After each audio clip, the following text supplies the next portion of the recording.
I first heard of Wuchang Fallen Feathers at last year's Xbox Game Showcase, their E3 replacement.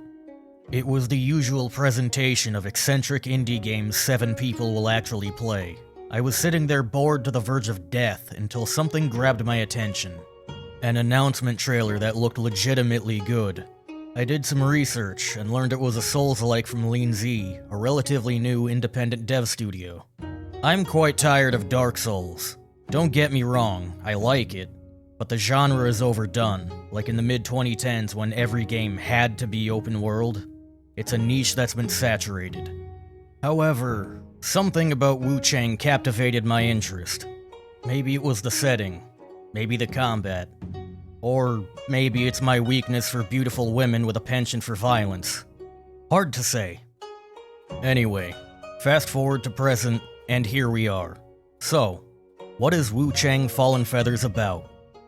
Unfortunately, Wuchang copies Dark Souls exactly in terms of story. Almost none of it is directly explained. The overarching details are hidden in various items and are vague at best. The average player is going to have no idea what the fuck is happening.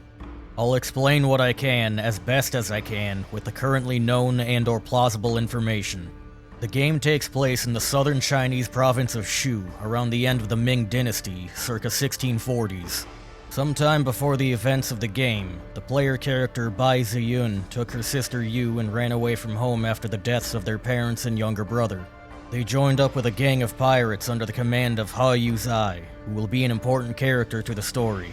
Ziyun is a proficient swordswoman, and the crew gave her the moniker Wuchang. Tragically, her sister Yu was killed by rival pirates.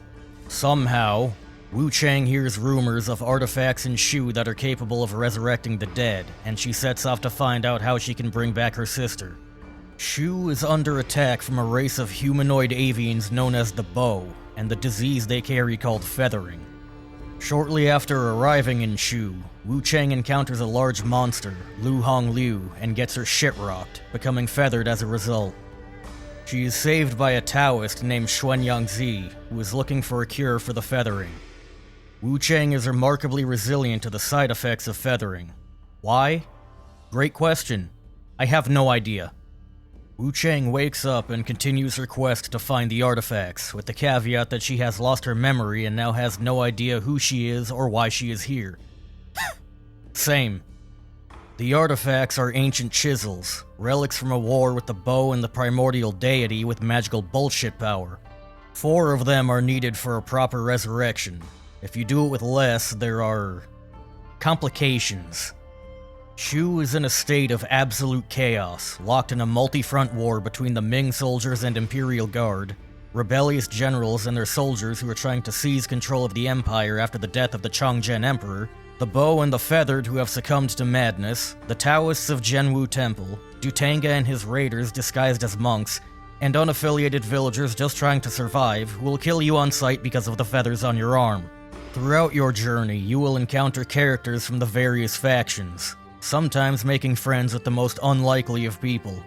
The story will take you through all kinds of locales, ranging from a serene glade of bamboo to corrupted hellscapes and an imperial palace. And that's only in the first major location. You'll also visit a mountain kingdom, an expansive temple, the most hauntingly beautiful forest I have ever seen, and a shithole that would give Miyazaki nightmares. All of it culminating with a philosophical moral of the story that feels more like Nier than a Souls game.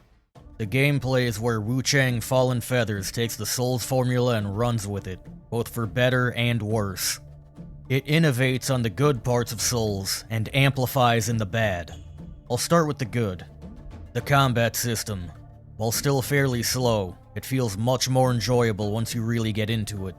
You have 5 weapon classes to choose from. Long swords, dual blades, spears, great axes, and one-handed short swords. Each class has around a half-dozen variants, and every individual weapon has its own skill that makes it stand out from the competition, along with a discipline shared across the class. For example, if you want all of your longswords to have the parry discipline, you can. Every class has an expansive skill tree with multiple disciplines and passive weapon skills that evolve the lethality of your combos and attacks. You can carry 2 weapons at once and swap in the middle of a fight, which immediately activates your weapon skill and can come in clutch during chaotic moments, and absolutely style on your enemy. In addition to this, you have spells. Unlike Dark Souls where you need a talisman or a staff to use magic, you can just cast them. Up to 4 spells you can use at any given time. However, your spells and certain weapon skills and disciplines require Skyborn Might. By default, you gain Skyborn Might from dodging attacks. The skill tree allows you to gain it from alternative sources, such as a hit in your light attack combo.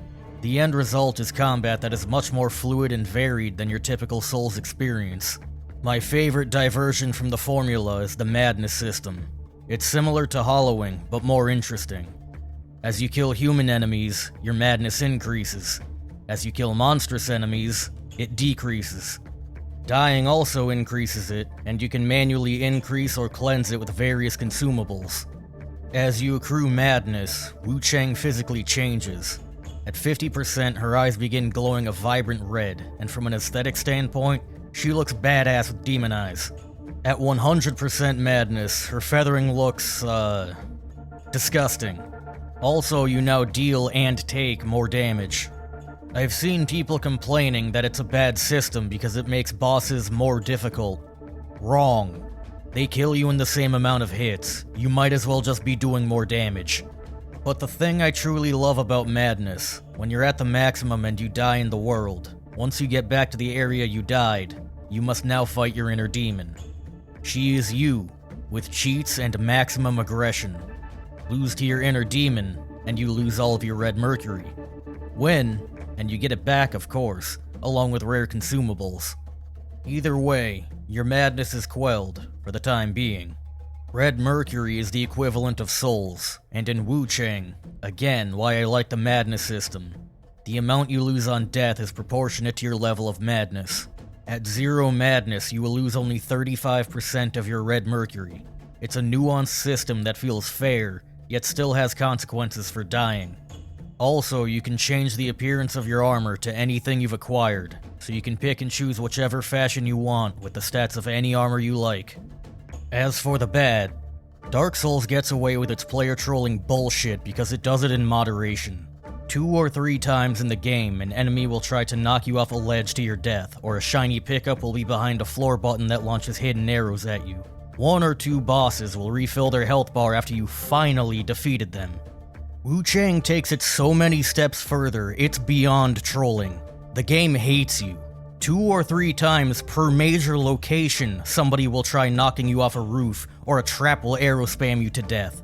3 of the 5 end-of-chapter bosses are dual phase. 1 would be an acceptable homage. 2 would be pushing it. 3 is obnoxious. Some areas have landmines that are placed so realistically well, a folded flag and a purple heart will be delivered to your next of kin. Oh, and there's bonfire mimics, because fuck you. The run from the nearest shrine, Wuchang's bonfire equivalent, to any given boss is pretentiously long. Paired with elevators second only to Halo 2, it is deliberately designed to waste your time.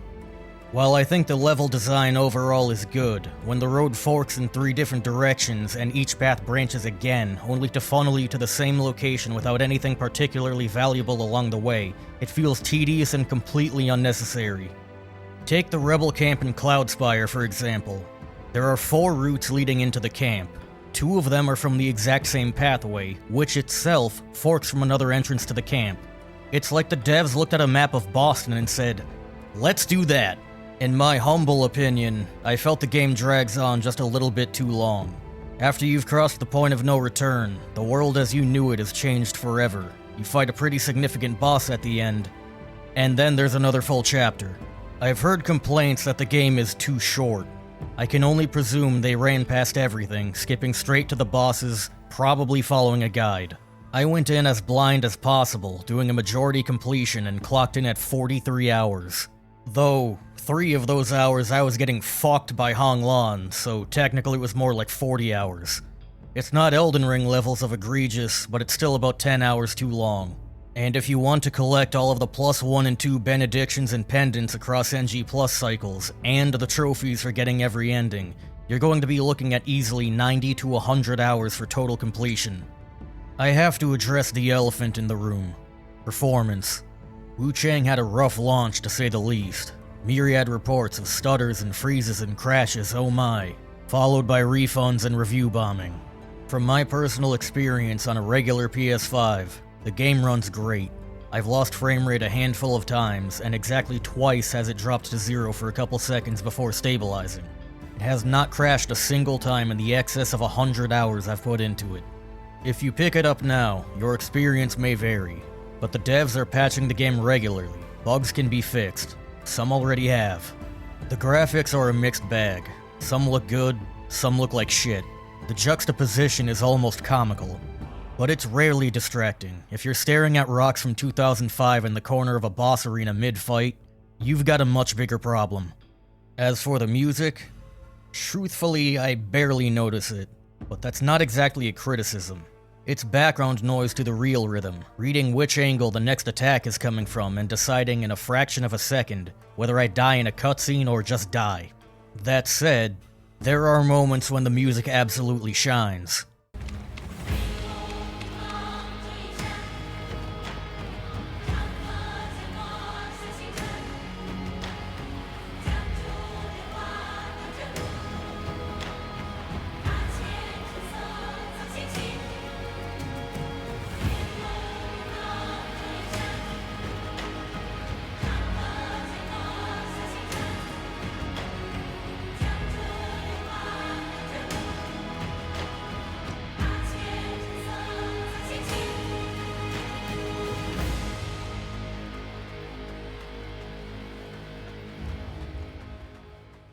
The first time I stepped into that area, even now, I feel the weight of everything that has led to this moment, and the certainty of what's about to go down. The tranquility before chaos. Whether it's that breathtaking sequence or a boss theme that reaches out and grabs my attention through the reading of their attacks, these moments make the soundtrack a net positive, even if half the time it fades into the background. And the new elephant. This was written and recorded prior to the infamous patch. I've already briefly covered the subject in another video if you want to hear my thoughts on it. My score is reflective of the game I played at the time of writing the script. Would it even be affected retroactively? In all honesty, no. The game plays exactly the same, if not better due to the healing and knockdown changes. Overall, Wuchang Fallen Feathers is a solid debut from Leenzee, but it's trying way too hard to be Dark Souls. It is okay to deliver the story up front. It is okay to include a map. It is okay for side characters to survive their quest lines. Wuchang lacks some of the polish of a FromSoft title, but makes up for it with a surprisingly nuanced, fluid combat system, which ultimately is the core of the genre. I give Wuchang Fallen Feathers an 8 out of 10. If it had more confidence in its own identity, leaned less on mimicry and more on its own merit, this could have easily been a 9, maybe even a 10 out of 10. If you're a fan of Souls, then Wuchang is a must-play. And whatever Leenzee's next project is, sequel or brand new IP, I'll be looking forward to it. This is a talented studio, and they're off to a hell of a start.